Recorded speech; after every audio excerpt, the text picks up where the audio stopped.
Hello, hello, hello, and welcome back to the Lifeboat Live with me, absolutely Arian. And I am so excited to be back here this Thursday night with you all. And tonight we're talking about a subject that for some could be triggering, for some could be exciting. But I intend to have a healthy dialogue with my guest who's waiting backstage, who I'm about to bring on in just a couple of seconds. But before I do that, I would love for you guys to hit share as you're coming in. Let me know where you're watching from. And if you're watching on the replay, and it's no longer Thursday, June 23rd, well, then at 9 p.m., then we're no longer here. But I'll always come back and read your comments and interact with you. So make sure that once you hop on, you just let us know where you're watching from and leave us a comment. And please join the conversation. So with no further ado, I would love to bring to the stage none other than Jeremy E. Joyce. Hey, what's going on? How you doing? I'm great. How are you?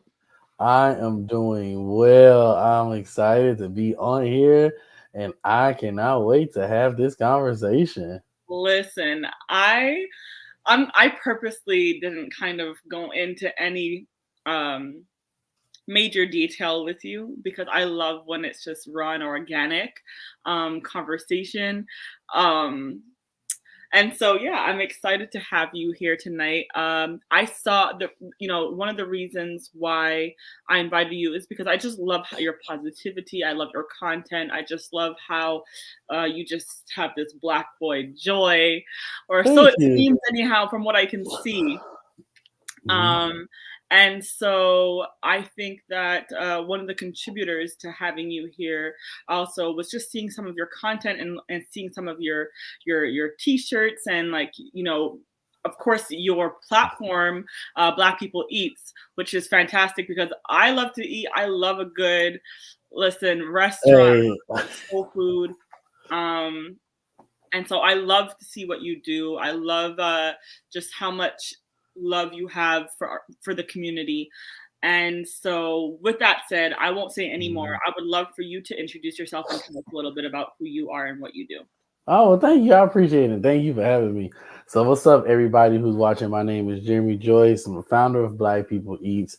And who I am, and I am just a man of God who loves to shine the light unto the world because, we all experience some type of darkness in our lives. And I just want to be an example of what light is, that when you get in contact with this light, you'll be illuminated with joy and be able to eradicate the darkness that's in your path by coming into the real light of the world. That's really just what I do. I'm not an expert, I'm just an example. That's my motto. I'm not an expert, I'm just an example. So I that's love who I am and that's what I do. Wonderful. I love that. I love I'm not an expert. I'm just an example. I love that. Because I feel like nowadays we have so many experts on these social media streets in everything who are not necessarily or even worse when Clubhouse came out um where everybody's an expert on everything and a master at nothing, right? So it's really good for people to just be able to, and for me, 'cause I'm not necessarily a mental health professional, but I speak about mental health from my own journey and my own perspective. I speak about how I've overcome in my own journey through therapy, through prayer, through community, through just self motivation. And so and I also always have other people that come on here to just share their journeys as well and share their life lessons, because the Bible says iron sharpeneth iron, and I believe that we overcome by the blood of the lamb and also the word of our testimony. And for that to be done, then there has to be healing that we have overcome. There has to have been a healing. There has to have been some sort of process for there to be a testimony. And so this is what this platform is really kind of built on. And so That's why I just kind of want to have this dialogue with you, this discourse on just healing, because I've seen so many debates lately on social media, and people going back and forth in comments about, maybe Black women not feeling like they're being supported, treated well by Black men, and vice versa. I've seen both arguments going back and forth, and I have not seen for myself anyway, any healthy dialogue that's gone on between both. And so that is one of the reasons why I wanted you on here tonight to just kind of talk about it, because I saw you had a little. It seems like you had a little revelation after your Dubai trip. Listen. I had such an amazing revelation in Dubai, and I'm actually gonna. I learned this from a guy named Antoine Jackson. He's a bishop in St. Louis, and he said something the other day, and it really resonated with me.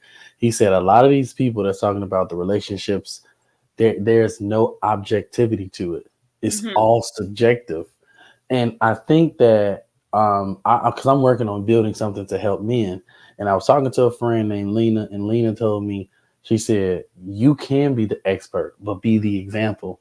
And ever since she's told me that, I've really ran with that because, yeah, here's 5 things you can do to do this. Here's 3 things you can do to do that. But what a lot of people don't do, they don't share their journey.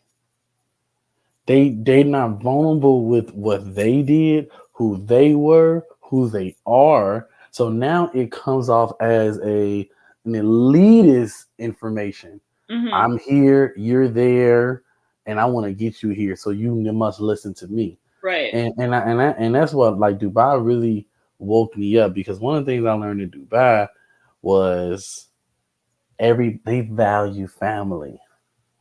Mm. I haven't been to Canada, so I don't know what it's like in Canada. But like Yet. yeah, in Canada yet, but in Yeah. certain cities in America, Hmm. family oriented and then a single oriented. And this, my perspective is, I'm in Chicago, so it's really gonna be based in Chicago from what I see. There's not really a lot of Black families here. A lot of people are single. When you Oh. look at the most prominent voices, the most successful people in the city, most of them aren't single. But when I was in Dubai, one of the things I started to realize is all these people, they value families, which means they get married, which means they value women, which means their perspective on dating is changed, right? Mm. Because it was weird to me that people get married in a year. I always thought that was weird. That's just a me thing, right? But Hmm. over there, it's normal. Hmm. Within the year, they get married, and I was like, that's weird. But why can they do it? And I start to really get out of my own perspective and understand they value, they have the same value, so they're only dating to see if they're compatible. And then Yeah. they build a family, and then they build wealth. We've been taught build wealth and then try to get a family. And it's kind of like we're building backwards. And I Hmm. started to think about how all of these people on social media now are talking about, let's rebuild Black Wall Street, let's rebuild the Black dollar, build the Black community. When everybody in the 70s and the 60s who were building Hmm. all were married. So I really started to, when you talk about healing, I talked to my therapist and she said, okay, what's your next step? We got to focus on getting all you prepared so you can be married, so you can build. Because the first step in really creating economical change is through family.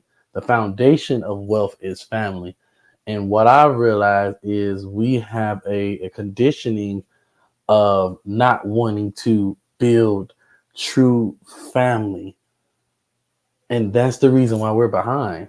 We don't have true families in our communities anymore. Right. Right.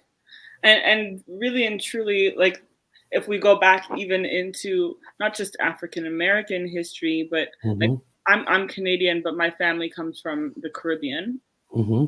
So I'm first generation, and there's a similar history there of, slavery and masters and slaves being separated, and Hmm. families being separated, and so what we don't realize a lot of the times is that we have been playing catch up for years in terms of our mental health, and what we also haven't, we don't talk about, especially within our community, is how trauma can Mhm. affect us right down to a physiological, like our genetics. It mutates, and it makes irregular, genetics, and that also is why a lot of the times we see a lot of mental health issues transferred from generation to generation, because it's also not being dealt with. It's not being, medicated if it needs to be. Mhm. It's not being treated in therapy because a lot of us don't believe in that. Or especially if we're in the church, it's like just pray about it. Let the you know what I mean. And so in order for us to be able to rebuild the family and the wealth and to Mhm. get to that place, there also has to be a healing that happens from from not only just from a physiological point, an emotional place, Mhm. a mental from your mental for your mental health, in order for there to be these healthy family dynamics, or scratch that, just a healthy dynamic for yourself and your own self-esteem and how you view yourself in the world, right? So that you can then, when you have your self-worth intact, then you can then pursue someone, and affirm them, and if they're doing the same kind of work on themselves, affirm you. And that is also one of the ways that I believe that we can build healthier, Black families, um, today. I don't know. But What do you? but even to your point, right? So even when you look at that, when you think of family unity, it starts off with two individual people, Hmm. right? Even as you were talking, I was thinking, what is the foundation of a family? An individual, Hmm.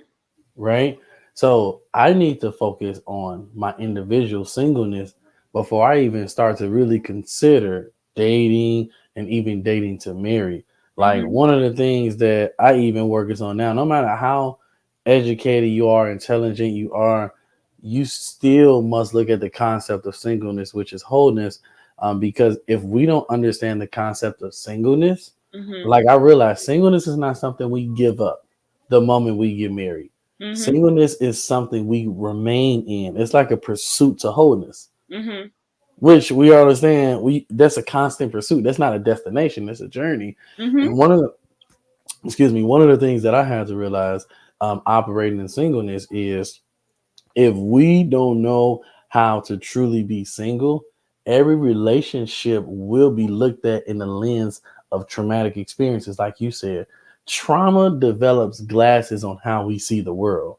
No 100%. matter what type of trauma it is, emotional, mental, spiritual, or sexual trauma, Hmm. bad breakup, emotional soul ties with people, damaged mental health, spiritual abuse, those things construct glasses on how you see the world because your environment conceives your perspective. Yeah. And if the root of that is trauma, you're looking at things through a traumatic experience. So now the men or the women you choose is based on your trauma, not based from a healthy whole place. That's The right. the friends you build with is not based on emotional and mental stability. It's based on your pain from the past. That's what I think we gotta get better at individual singleness, right? What is singleness? How do we become better singles so we can prepare ourselves? That's like the first thing my therapist taught me. She said, what does it mean to be truly single?" Hmm. She questioned me on it and she had to ask me on it because if we don't understand the concept of grooming ourselves as one, when you come together, it's not going to get better. It's actually going to be worse Hmm. because now you're not together, and now you're convoluting with another person who Hmm. may not be together. And if that person is together, now their job is to mommy you or daddy you instead of being a partner. Right. Right. And I believe that, yeah, the foundation of it all is individual healing. Hmm. And I think that, especially out here in singledom, I think I've heard a lot of, um I wouldn't say complaints, but a lot of just uh, issues I guess people are having with finding um, their peers, their uh, fellow working on myself people who are doing the same work, who are self-aware, because no one's ever gonna healing is a journey. It's not a necessarily a one-stop destination, right? And so I have found in my own journey through healing and my own mental health journey um, that even when I feel like I'm in a really good place, um, just through interactions with either whether it be through work or with friends or with dating, that I find whenever that I am triggered, that I'm realizing the root of that and discovering new things that I need to work on, things that I may have not even realized were there when I sit back and do the work. And I'm just like, ooh, why did that bother me so much? You know what I mean? And so I've realized that although I feel like I've come a long way, there's still work to do. Right. And so uh, I believe that in the journey of, we're never going to find anyone who's going to be perfect. I believe that we have to find people who we are compatible with, like you said earlier, people who are like-minded, who are and also on the same journey of healing. Um, Mm-hmm. not necessarily from the same things, but just committed to being the best version of themselves for life, right? And Right. that means constantly being a student of yourself, constantly denying your flesh, constantly wanting to build and build on the things that you maybe not have been as strong in, whether it be communication, whether it be your emotional intelligence. All those things I think are important for the journey, and also patience, because if you don't have patience, you have to have patience with yourself, and you Mm-hmm. also have to have patience with your partner, because they're also on a journey and they're also having to unlearn things and relearn things. But I think the key to it all is being conscious and aware of who you are and what your struggles are, and being able to communicate those in a healthy way so that you can have a partner that is supportive, and able to be accountable to you and vice versa, right? Um, Right. and No, so no, that makes sense. That makes sense. and so my question to you then with that Mm-hmm. is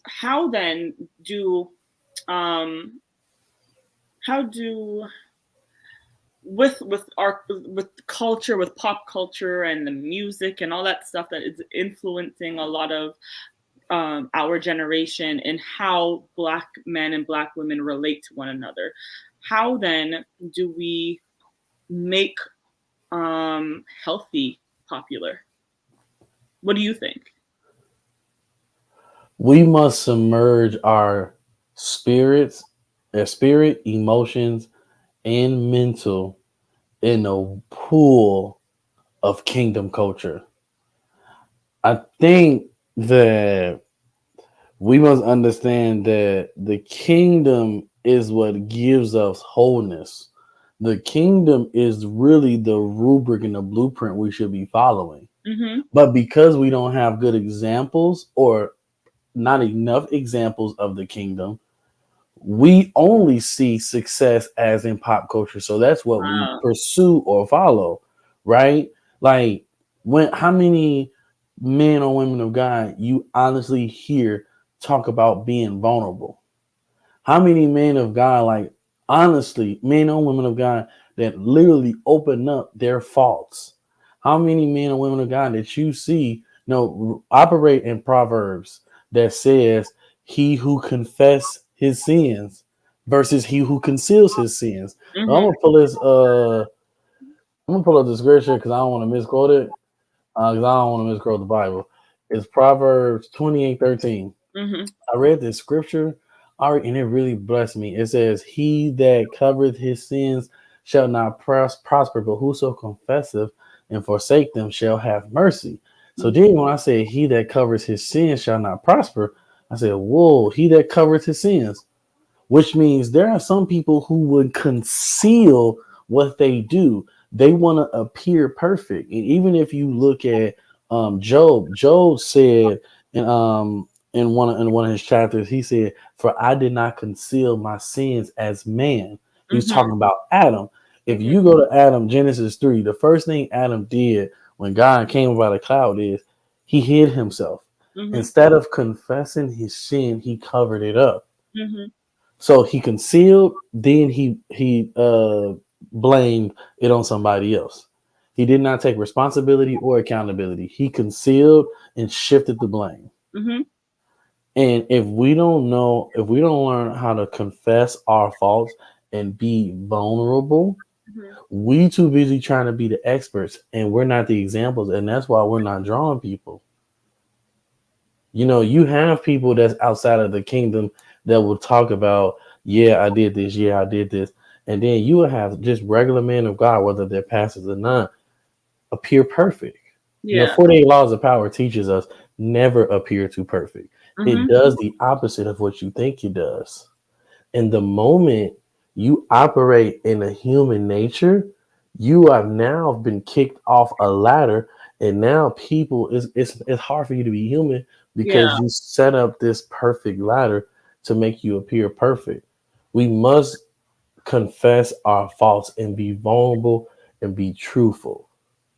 You know, I'm very vulnerable, and that's why I really believe that's why I'm able to help so many people because I lead with vulnerability. I don't lead with appearing perfect. That's dangerous.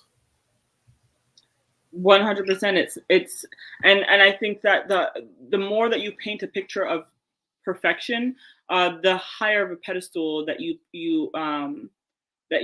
put yourself on to fall higher from. You know what I mean? Oh, okay. I didn't realize that I hadn't opened up this to be public, and that's why none of these comments were coming through. But I'm seeing them now. Hi, Kathy Nelson. Sorry, Oh, I'm in it's Ontario. okay. Yeah. Thank you for joining. Hope you're still here. Sorry, I didn't see your comment earlier. And Jessica from Milwaukee, Wisconsin. Thank you for joining, Jessica. I love that, being a student of yourself. Yep, very important to know who you are and be just self-aware. I think self-awareness is one of the fundamental uh, factors to getting you to a place of a healthy state of mind, emotional state. Because if you don't know who you are, if you don't know what your weaknesses are, then you don't know where to work, where to even start working, right? You know what's interesting when you talk about self awareness? Yeah. You know the quote that says, "You are what you attract." Mm-hmm. I came up with something different. I said, "You are what you choose." Based on. Attraction is based on the intrinsic values that you have. Mm-hmm. Your choose is based on the wisdom you have of yourself. So you are what you choose. Mm, You are what you choose. that makes You sense. you are what you attract internally, but you are what you choose mentally. You are what you attract emotionally, but you are what you choose mentally. Because now you're making a mental and wisdom and cognitive decision on I'm going to choose this person. And one of the things that I had to realize is that it's important that to become self-aware is to literally get a long time with God and seek him. One of the things I learned is even when you talk about, you know, the lifeboat and how it's a constant pursuit to healing, it's not a destination. You cannot be healed from something if you do not understand truth. And one of the things that I learned, and I learned this from Antoine Jackson, we was having a conversation. Truth is not information. Truth is the person. You know, Jesus talks about how I am the way, the truth, and the light, and he came full of grace and truth. So what we've been doing is we've been searching scriptures for truth, but we have been going to the person who Mm-hmm. truth is. If you want to get delivered from something, if you really want to become whole and self aware, you got to seek Jesus, because understanding is where the Bible is, but revelation is where God is in his presence. Self awareness is directly linked to the being made in the image of God. Mm-hmm. And God didn't need, he didn't want us to worship images because God already made images of himself, us. Mm-hmm. That's why he didn't need idol worship.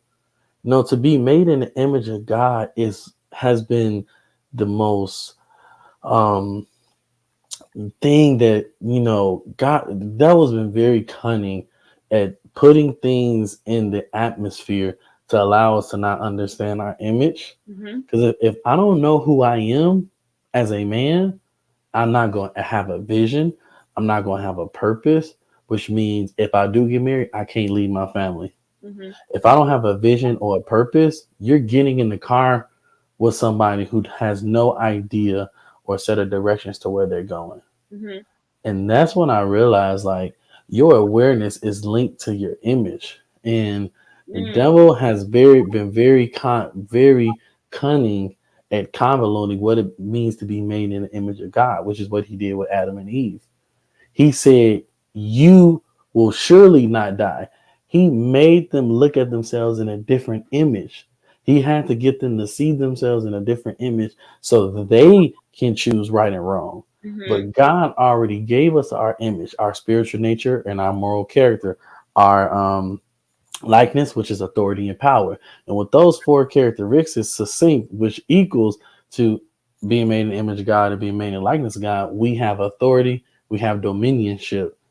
But how can I be made in the right image? How can I have authority over the earth if I don't know who I am? Yeah. That's like you being hired at your job and then you don't know what role you are. And you just go to work. You will not be effective. What am I doing? Just working. What am I doing? Oh, just go over here and just do this. But imagine if I Mm-hmm. am an analyst, I am an engineer, I am a doctor, I am a nurse, um, Mm-hmm. I am an entrepreneur, I'm a pastor, I am an evangelist, or I am a whatever you are. I am this. What does this mean? That means this. We do this, Mm-hmm. right? You can't dominate the earth if you don't know who you are. So your self awareness is based on being made in the image of God. That's the foundation of knowing who you are. That's that's somebody said he's deep, deep. Let me grab my scuba gear for this dive. Listen, that was good. I loved how you equated just self awareness to Mhm. just how our knowing our image and knowing our role, knowing our place in God. Like, I never really thought about it that way in terms of course, like knowing who you are is a part of awareness, um, but you know, the the value in knowing who you are really just creates the the precedence for uh, how you behave, how you act, um, Mhm. how you think, and so and how you treat others, right? I Um, didn't know who I was. I was lost. I was an atheist for 5 years. yeah, you were telling me that a little bit earlier about your journey, and so like now that you're kind of talking about that, I'm wondering, um, Mhm. what because you have said that you're doing a little bit of work on you're doing some work on yourself. I don't want to make Mhm. it sound little because working on yourself is always an amazing and a grand thing. So you're doing some work on yourself, and through you talked about therapy and having your therapist kind of just give you some tools to be successful at singleness, and so that you could one day be married or whatever you desire. And so I'm wondering, um, how is that tied to like what is that journey like for you? Like what has that looked like? What is the example that you're trying to set in your journey? And well, let's start with that, and then I'll if Yeah. I have follow-up questions. Yeah. Yeah. So here's the example that I want to set. I Yeah. want to teach men. I want to teach men how to be vulnerable. If men could be more vulnerable, they could heal. Mhm. I learned is a lack of my vulnerability came from a lack of worthiness. Mm. Worthiness is supposed to make you run to God, but my lack of worthiness made me run from God. Mhm. God, I don't feel worthy, so I'll come to you when I am worthy. And the message of my worthiness convoluted my mind so much where now I couldn't be in a committed relationship because I don't feel worthy. Why? Because I was chasing perfection. Oh no, I'm not. I don't want to feel like teaching right now because I don't want to feel worthy. I remember my pastor asked me to pray one day, and I didn't want to do it because I didn't feel worthy that I should do it. Mm. But And that what did you comes what about that made you feel not worthy though to do those things? because I said, God, I don't know if I'm right to do this right now. I Mhm. don't think I'm in the right space to do this. But what I realized is you got to trust when God put people in your life to do stuff. When you don't feel worthy, your worthiness is coming from either a lack of imperfection, it's coming from, a lack of succeeding, failure. It's rooted in some type of negativity Mhm. because your lack of worthiness is not from God because He formed you in the womb. Mhm. He ordained you and called you and anointed you in whatever area of your gift is to According to bring the your culture, yeah, according to and to bring the culture of heaven on earth. Mhm. So that's what my healing journey is. My goal is to be an example so others can see an example so they can be an example. Like Mhm.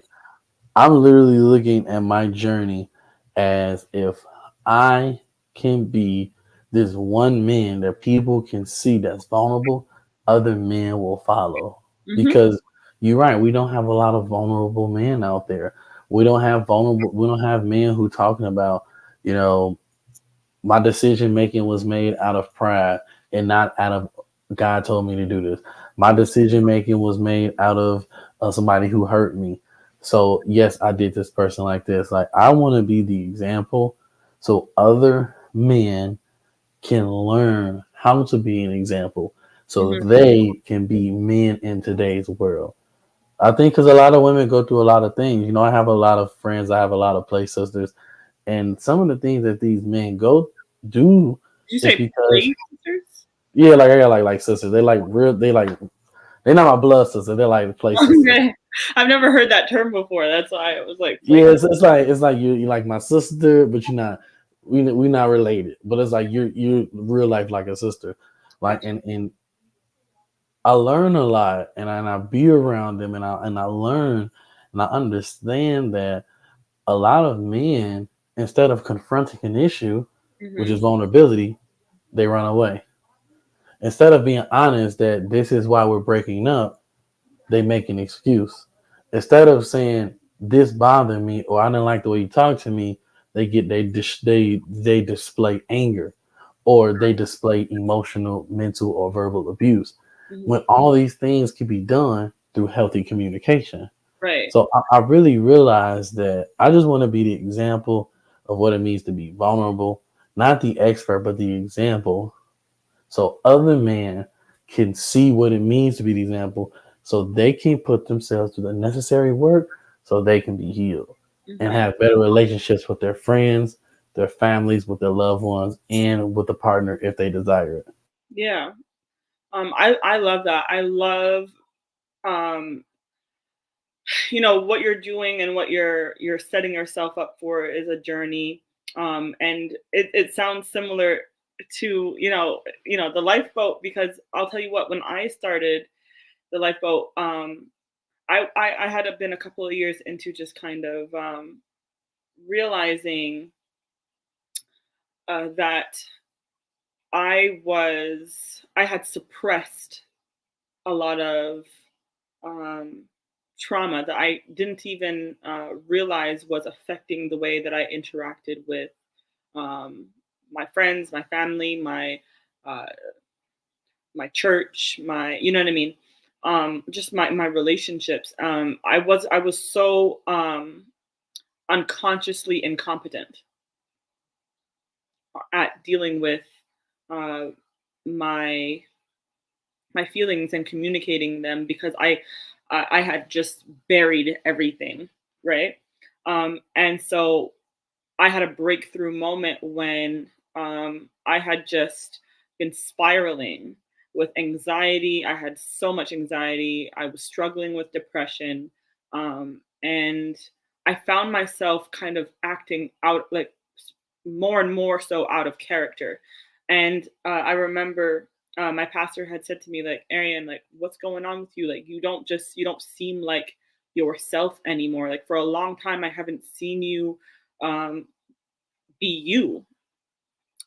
And I remember leaving that conversation, and when I got in and not knowing what to say to him, and when I got in the car, I remember just having a flood of memory and just kind of being able to pinpoint actually what he said that kind of triggered it was he said, "I have not seen you be yourself for the last 2 years." And I think when I got in the car, I thought back to um, 2 years prior to that, and what had what is it that was that changed me in that moment, Mm-hmm.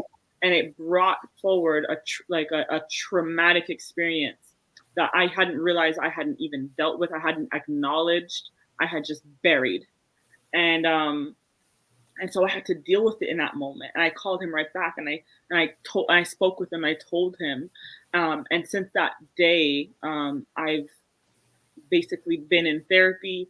I've been self-aware. You know what I mean? I've been pushing through healing, talking about it, and I think Man, yeah, and that's when the lifeboat was I guess kind of started, and so I've been sharing my healing journey. I've been sharing my life lessons, things that I've just learned and picked up along life journey. And the reason it's called the lifeboat is because um, I don't know if you know what a lifeboat is, but a lifeboat is typically a ship that's dispatched from land to sea to rescue people who are in distress at sea, shipwrecked, mm, who are who need refuge, and so by sharing my life lessons, I'm helping others to come up out of their distress, come up out of their drowning in whatever life situations that they may be facing, and realizing that they're a not alone, uh, b that there's a way out, and once you get out, there's a possibility there's a hope for more, for better, and for healing. Because if you didn't know it, there's a living proof and example of someone who mm-hmm. and so I love to hear what you're saying. I Man, love to hear the healing that you're doing and the intentionality about it. I think it's something I'm super passionate about, and I'm glad to know that you know that there's someone out here that feels the same way and is doing something. I think that every little increment of healing that you have will encourage someone else to do the same. I believe that, and I'm glad to see that you have arrived here. Um, thank you. You know what's crazy? I remember my best friend of 12 years called me, and he called me crying, and he told me he gave his life to God, and he would call me crying, right? And this is somebody who ain't been in church in over 10 years. Me and him used to argue about Jesus and all that stuff, right? Um, when I was an atheist, he was, not believing, and then I converted back, and he still wasn't believing it, and we would always have conversations for years. But he called me crying and said, "Man, he gave his life to God, and he wanted to adopt the mindset of God and not his own ways." And I came home, and I heard God as clear as day tell me, "More men will come to the kingdom if you submit and stop running." hmm And that's when I realized that men need a men example. That masculinity needs to come back into the kingdom of God to draw the men back. hmm And I realized that that's going to come, like you said, like being a lifeboat. Hey, I've been rescued. I was stranded. I was drowning in my own ego, in my own pride, in my own ways, in my own foolishness. Yeah. I decided to get rescued, and now I am gonna come back and start rescuing people, Mhm. right? But what happens is what we do is we get rescued and forget about the other people that was on an island with us. Yeah. We forget and we just only worry about us, and that's it. Like, if you want to get into the lifeboat and go back to the land of wholeness, the land of healing, the land of purpose and vision, and where God has called you to be great, you must not forget that you're not truly transformed until you bring somebody else with you. Right. Because if you only bring yourself up to the top, that's just success. Significance is who you impact on your way there, and not just making it about you, but other people. Mhm. See, we focus on self help, not help others. That's good. We've been conditioned on self. We don't have book on help others. They have self help That's like sections. a hot topic nowadays, right? It's like a buzzword. Self care, self Self help. care, self help. And it's even interesting, right? Which is important. But you know what's funny? Bit Antoine Jackson, we was having a long conversation. He's like, people mistake self care for self maintenance. Mm. There's a difference between self care and self maintenance. Like going to get your feet done, your nails done, your massages, your relaxation. That's maintenance. Self care is beyond the physical. But see, we don't look at it like that. We think self care is only thinking about ourselves. Right. But you don't get whole and healed for yourself. You get whole and healed for others. Because if it was truly for yourself, then why did God give everybody different visions and purpose and gifts? Those gifts is to illuminate whatever area you're called to be. Now, I was just listening to a sermon in the when he talked about Ephesians 4 and 9, when the ascension and descension, and he ascended for all things. But we have been taught that means only the church. All things means the law field, the medical field, the entertainment field, the tech field, accounting, finance, law, Mhm. entrepreneurship, podcast, whatever. Mhm. We are supposed to have the light and the salt in every industry in the world. We should be leading in every industry in the world. The kingdom culture should be affecting everything we do. But you know what? We don't affect it because we're not being the light and salt in our directions. We're not walking in our gifts or our callings. And because we're drowning in our own ego and pride, we're not self-aware. When I was working in corporate, when I was trying to work downtown to be Jeremy, because I wanted to be downtown with the skinny suits with the leather bags, and to get all the compliments, Yeah. that was about me. And I went through hell being at that job. Mhm. But then what ended up happening? When my mentor said, "You're not operating your purpose." Okay, what's that? I served. I didn't know what I was supposed to do, so I started volunteering. I started helping other young men. The Then a year into my business, I started taking my first picture. Black People East was born. Black People East was born. Now I'm getting back to what I originally wanted to do, was teach men of God leadership and how to lead outside of the church and lead in the communities. I always wanted to do that, but food was the vehicle to get me to that. Mhm. But imagine if I would have said, no, I'm gonna stay in corporate. I'm gonna stay in finance. I'm gonna try to get this job in portfolio management. Every time I tried to move up in my own levels and ego, God said no. That's what happened with me. I'm telling you what happened to me. Mhm. I'm trying to fulfill my own self perception about what I wanted. And the moment God didn't give me what I wanted, He said, "Do I have your attention now?" I Mhm. still tried to run. But the moment I was able to seek God and walk into my calling, things naturally flourished. We need more kingdom people to walk and operate and affect culture so Mhm. people can know that kingdom culture leads everything, Mhm. not pop culture. You know what I'm saying? Yeah. We got to get better at that. And I'm telling you what I did on my journey. I remember not wanting to do what God called me to do because I didn't think it would look good.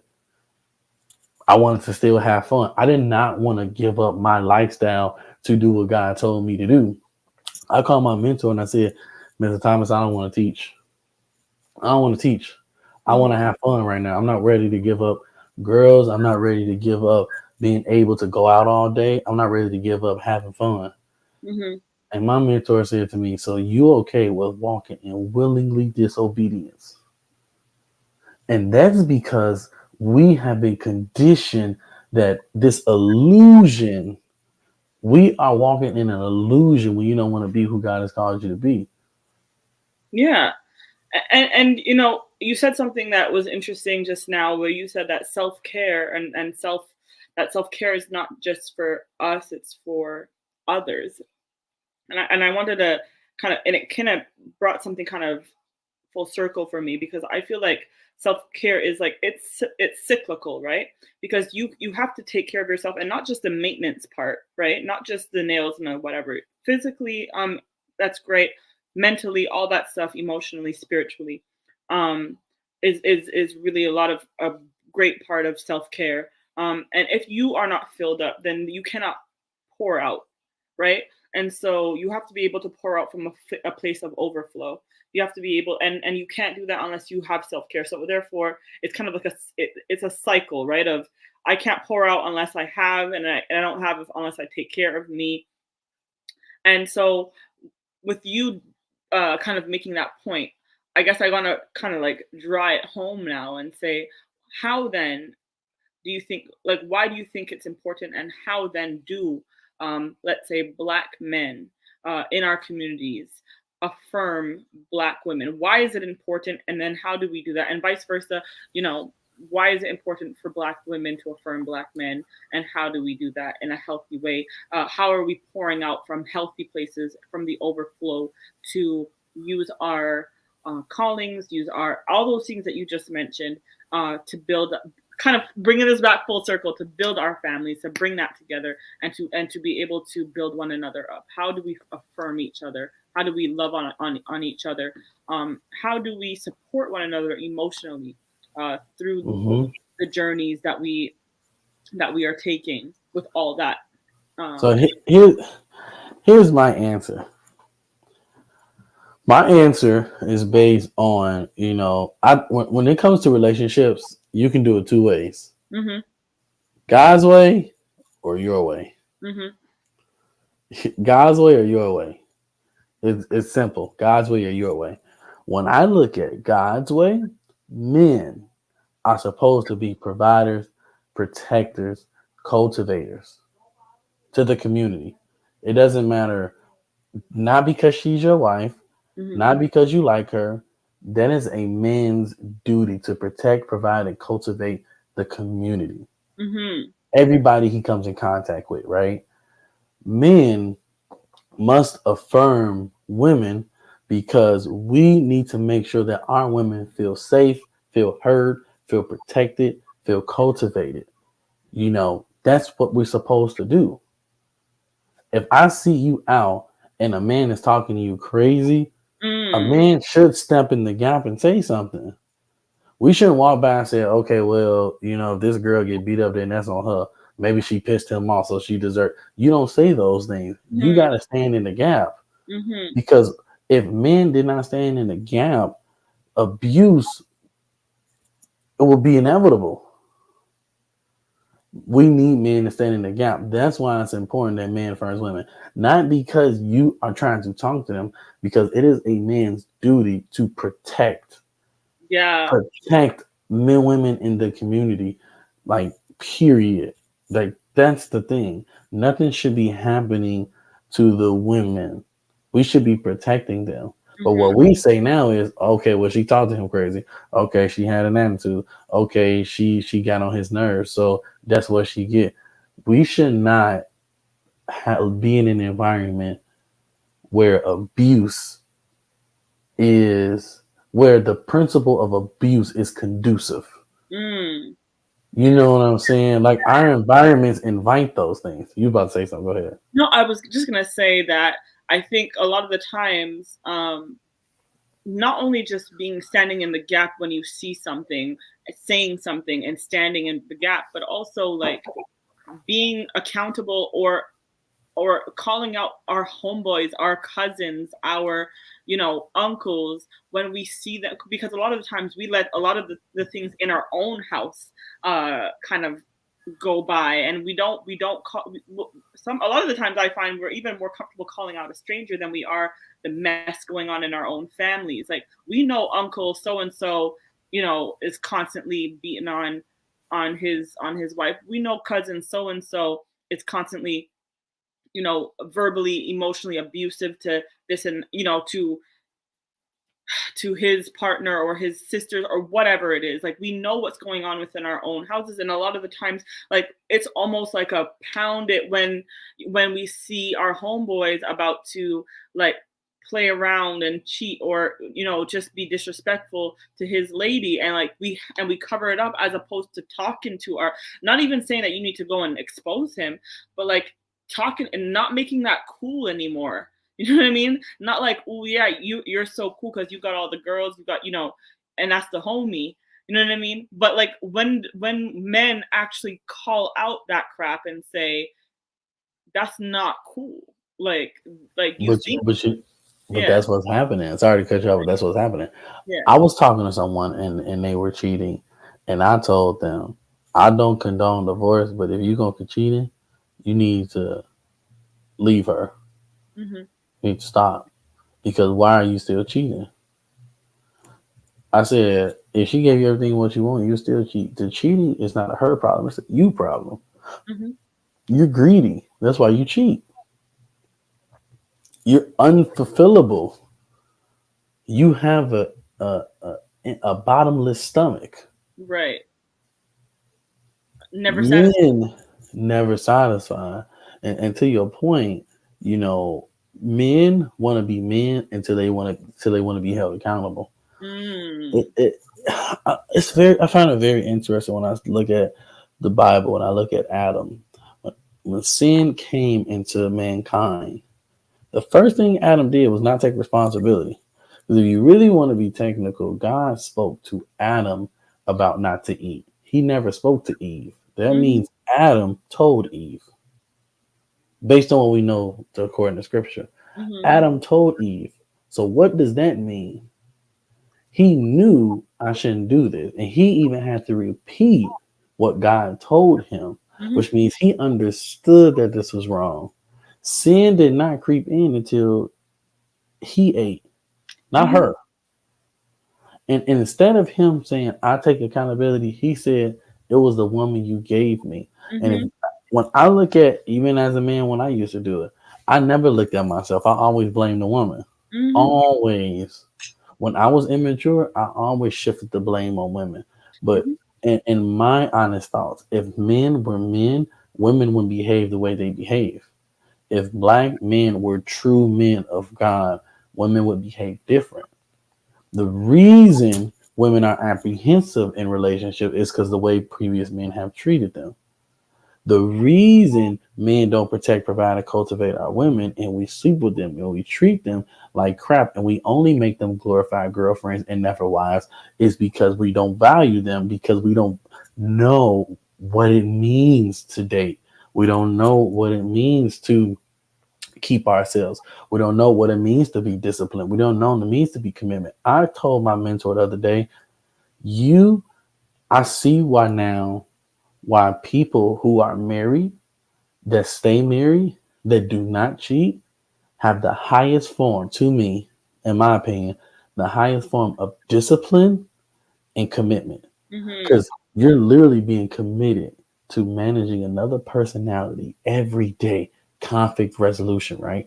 And hmm, then you're disciplined enough to say no to anybody that you meet. That is the highest form of discipline and commitment. hmm, Then, you know, us as men, we got to get better at being held responsible and accountable for our own actions and stop blaming the women. Because if you really look at the issues, it is men who are going to either take us to the next level or drag us under the ground. Women only react off men's actions. I You're would only giving me hell because I'm inputting hell into you. I learned this from Dr. Miles Monroe. Women are incubators. They only output what we input. So if I input, confusion to you, you're going to conceive that and birth out what confusion, and the chaos, seed of confusion births chaos, right? right? So if I input confusion into you, eventually it may not look like it, but Ooh, you're going to good. conceive that, and you're gonna bring that to life. You're gonna conceive whatever is births out, and that's what I had to realize. Like I started to study Miles Monroe, and I started to look at, we got to get better at what we input into women. So if I say I'm gonna call you back and I don't, and you say me why you ain't call me back, that's not you coming at my ego or my pride. That's not you understanding that I'm busy. That's me being wrong because I wasn't a man of my word. See, it's the difference. And like a woman will reveal to you what you say. See, it's easy to date because in a date you can just walk away. Mm-hmm. You're dating, you can just walk away, or you can go to another girl or another man. But when you're in a committed, true partnership, Mm-hmm. it's different. It's different. So that's what I've been recently experienced through my own personal experience, and just by understanding the word that men have to get better at being ac- held accountable and responsible for our actions Mm-hmm. so we can treat women better, so we can go back to having true unity, true community, and true families. Right. Right. Because one thing that I learned that I've been understanding lately when it comes to women, to answer your second question, that men want to feel needed. I was having a conversation with somebody the other day, and I asked her, one of my good friends, I said, "Do you want a man or need a man?" She said, "I want a man." And I said, "That's why you don't have one, or that's why you won't keep one." Because need gives a sense of roles.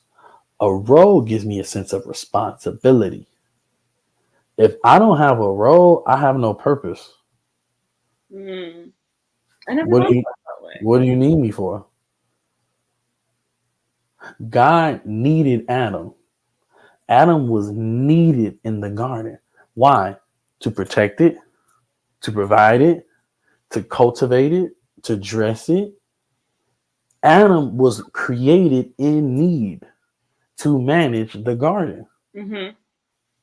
Eve was created through the desire because man couldn't do it all alone. So I am going to make him a helper. One man was created because he couldn't do it by himself. One was created because we needed somebody to do this, and the other was created because he can't do it by himself. Right. So now I'm going to create another person, and which is companionship. Now he chose her desire, which means he wanted her relationship. Men have to want women, women need men. And what's happening now, in my own thoughts, women are saying, I don't need a man, I want a man. As a man, if I don't feel needed, I have no purpose to be around. That's why you'll see men date and marry women that's of a lower status than all of these higher status women. Because somebody of a lower status will show you that they need you. Somebody of a higher status don't need you. Mm. But that's just something that I've recently been thinking about. And every time I talk to somebody, I ask them, do you want to be needed or wanted? And it's very interesting on perspectives. Most men I know that promiscuous say they want to be wanted. See, it's perspective. Ask somebody that question. It can show you a lot about their perspective, Of their course. traumas, and where they are in life. Of course. I mean, most questions when you get to the root of it, when you ask a rooted question, you'll find out so much. The deeper you go, right into that root, to find the root cause. And I think it's interesting what you just said, because I guess it answers like the second part, which is how do women affirm men, right? And so, and specifically, and I guess this topic was specifically to the black man and the black woman, because just in this world we have a different uh, view, we have a different experience than some of our counterparts, right? Mm-hmm. Um, and we have different struggles, and so, you know, just going out in the world, when a black man comes home, you know, it's not going to be the same as any other type of man, and vice versa. A black woman coming home, it's not going to be the same Mm-hmm. as any other you know, woman. Just because our life experiences out in the world can be so uh, heavy, you know what I mean? Right. And so affirming, uh, you know, feeling, making your a man feel needed, especially in a world where he is seen as, you know, less than, coming home and not feeling like he has purpose there, or is needed there, will definitely cause a imbalance, and a struggle and a power dynamic, right? That is not going to be healthy, because a man, like you said earlier about purpose, not having purpose, not understanding his purpose, and not being aware of his image, of whose image he's been made in, um, is going to be contributing factors to, um, us not being able to minister to you the way that we need to, right? Um, Mm-hmm. and I think also, when a woman understands who she is, her image, and what she has been made here, put here for as a help meet.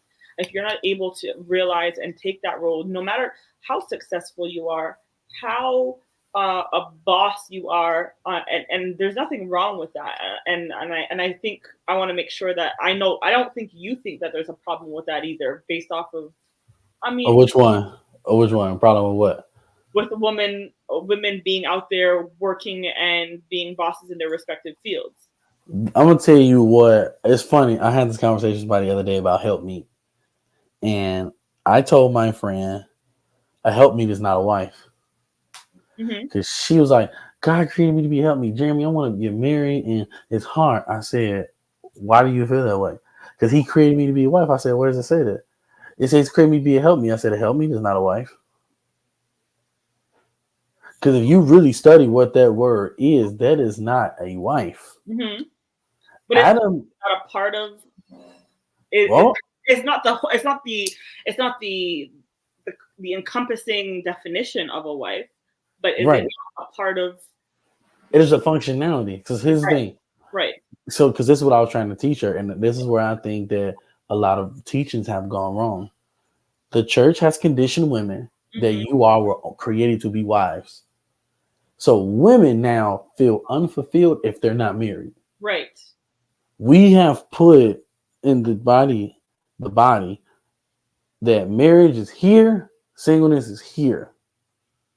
If you single, something's wrong with you. If you married, it's perfect. But Hmm. we don't talk about an abusive marriage versus a happy singleness. Right. Well. So what I like to level the playing field that if you desire marriage, that's a good thing. But your life is not incomplete if you're not married. It's 100. not incomplete if you're unmarried, and it's not like the Bible. Like you're not more blessed because you're married, and then this girl next to you is single. So it's like I'm gonna be more blessed than her because she's single. We all. Anybody We who's paid attention should know that. You know what I mean? now I will say that there are certain things that marriage does give. Hmm. I have noticed that when you look at billionaires, they're married. When you look at these, a lot of these corporations, that's built on family legacy, Hmm. right? But everybody is not designed to be married. That Hmm. is a desire that you can have, but you got. I told one friend, if you didn't get married, would you be okay with that? See, we gotta reteach people to embrace singleness. So if marriage does not happen, we won't have depression. You Right. know what I'm saying? Now, me personally, I think if men were true men of God, women wouldn't have to do a lot of work that they're doing now. I think women are taking on the weight of a lot of things because men are not men. Mm, That's just my personal belief. Because a true man of God, when he acquires his wealth, he's gonna know how to love his woman, and he's gonna make sure she's straight, so she don't have to work hard. See, right. what happens is pride, ego, and allegiance has come in. The man gets the money, and they make you feel like crap. Women couldn't buy homes, women couldn't buy land because the man wanted to be in control of everything, and it wasn't a healthy control. It was an egotistical, domineering dictator control. Hmm. A real man of God who's operating in selflessness, operating in true love, he'll make sure you straight. He'll make sure you put in there. But me personally, this is a personal thing. I believe that Proverbs 31 was a prophecy to show us the women to come because maybe God knew that men were going to be doing like this. Because the last scripture in Malachi says that when he talks about in one of the verses in Malachi that I will restore the hearts back to the fathers. Why don't he say mothers? Why does he say fathers? Hmm. He does not say mothers, he's saying fathers. And in Proverbs 31, this woman has land, owns property, agriculture. She's in shape. She knows how to cook. She knows how to use her hands to sew and knit. Hmm. And a time where women couldn't do these things. And Hmm. it kind of did shock me. Men need to go back to being men so women can be women. There's nothing wrong with what women do. I think it's a beautiful thing. But a lot of that is coming because men aren't men, Hmm. which was socially constructed for us to have, reverse functionalities. Women are tired of being strong. I've found how offensive it is when you call you're a strong woman. I found that that's offensive. I used to joke with my friends and say that. Yeah. I don't say that anymore because I found out that calling a woman strong, like you're such a strong black woman, I found out how offensive that is. They don't want to be that. We But want to see, be soft.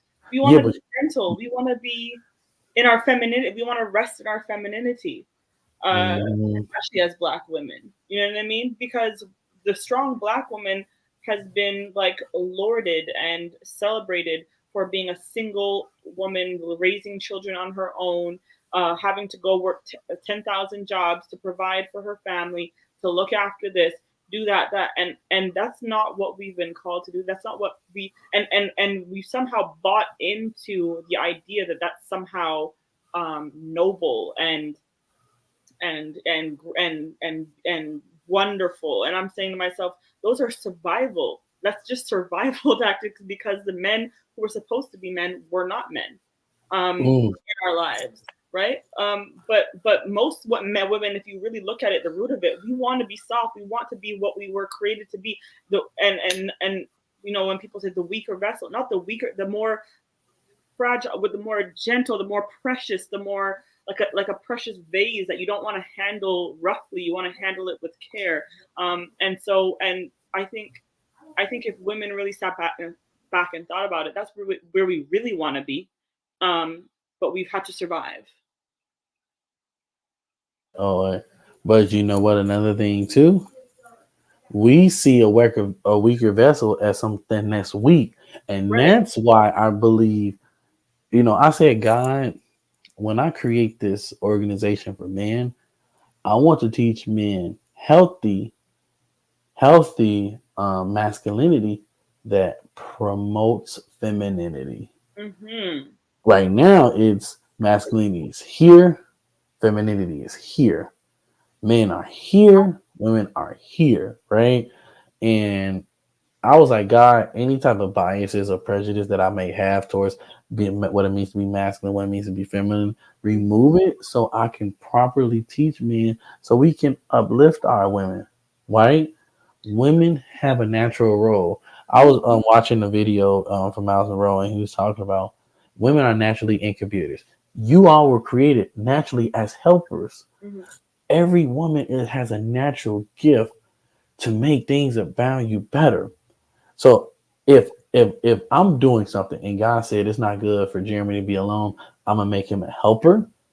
That means you either have to be just as strong as me or stronger. Right. Because Okay. if I'm gonna help you carry a bed, we have to be able to carry it together, or else it's gonna be lopsided, and you're gonna be carrying a heavy load. Now check this out. So if a woman was created as a helper and a natural incubator, because you all conceive everything, you give life to everything. And Mm-hmm. if women were created that way, if no man is present, and that doesn't mean her husband, a Mm-hmm. man, period, Mm-hmm. she's going to give life to herself. Okay, I'm going to give life to my ideas. I'm going to give life to my vision. I'm going to give life to my role. I am now going to go into survival mode for myself because if I just sit here stranded, I'm going to be screwed. Right. But we can't, I think we're mistaking survival from nobility. Mm-hmm. And that's the reason now it's like it's being rewarded. And Right. the strong black woman syndrome is eradicating the need for men. 100%. I agree. And it's, I mean, and it's, but see, this is where men got to be sensitive. It's not y'all fault. It is not your fault that y'all strong, that y'all make the most money, that y'all the number one people in business, that you are matriculating. It's not y'all fault. You want to know why? Because the fathers and the men in the community weren't real godly men. So because they weren't godly men, because they didn't provide, because they didn't protect, because they didn't cultivate, y'all had to do it on your own. Mm-hmm. Because they didn't help give when you were struggling, mom had to get a second job. Mm-hmm. The daughters had to work and provide for their little brothers and sisters because the men weren't men, Mm-hmm. because the men didn't know how to properly manage money, because the men weren't good stewards. That perpetuated the issues in the black community, obviously with systemic racism and social constructs, which pretty Right. much, if you noticed, they didn't say let's toxicate the women. They said let's toxicate the black man. Mm-hmm. Welfare, jail, Mm-hmm. you know, not liking women. Let's get rid of the man so the women can be by themselves. Mm-hmm. I fear for the kids. Like, it's barely gonna be any men left. That's why we need to start these organizations to help men be men. Mm-hmm. Because if we do not stand in the gap, men will be gone. Black men will be gone. It will be a rarity. Mm-hmm. Mm-hmm. Listen, this has been a very, very interesting conversation. It has just gone. It has flowed. It, we have gone over an hour here. Just and I'm sure we can go on forever and ever. Amen. Um, but with that said, I think this has just been a great conversation. This has been enlightening. You've kind of brought some things to my attention that I have to kind of go look at and study more and just kind of evaluate because you've enlightened me, Jeremy, and I appreciate Thanks. you. I appreciate your time. I appreciate you coming onto the lifeboat and just sharing with us your journey. And so, on that very sweet note, I would love for you to just tell us and the audience, those who are watching now, if you haven't shared it, I hope that you're gonna hit the share button now, send up those hearts, and also make sure that you follow the Lifeboat with Absolutely Arian YouTube channel. Hit share, like, subscribe. And with that said, I would love for you guys to follow Jeremy as well on his social medias. So let us know where they can follow you, what what they can, how they can support you in your endeavors. Sure, thank you. Well, you can follow Black People Eats if you want to eat. You can follow J.E.Joyce. That's where you find me now, starting to do more vulnerable example conversations about who I am, who I was, and who I'm gonna be. Yeah, And I'm excited for having me. Thank you so much. And I strongly recommend everybody read Single, Married, Separated, and Life After Divorce by Miles Monroe. I think that's a good book that every single person, relationship person, or couple should read. wonderful. Well, thank you so much. I hope you guys got that. Go follow him. Go support him. Go support all those Black restaurants and eateries that he be telling us about because the food looks so good. And go support his new journey on, his lifeboat. Mhm. On him just sharing, his life lessons and how he's overcoming and encouraging everyone. So, Jeremy, thank you again for being on here tonight. I'll see you backstage in just a moment. I'm gonna go ahead and Mhm. close out. All right, bye. Well, guys, thank you so much for being here tonight. Thank you for watching. Again, if you're watching on the replay, well, I'm no longer here. But make sure that you leave a comment because I would love to interact with you and just come back and engage.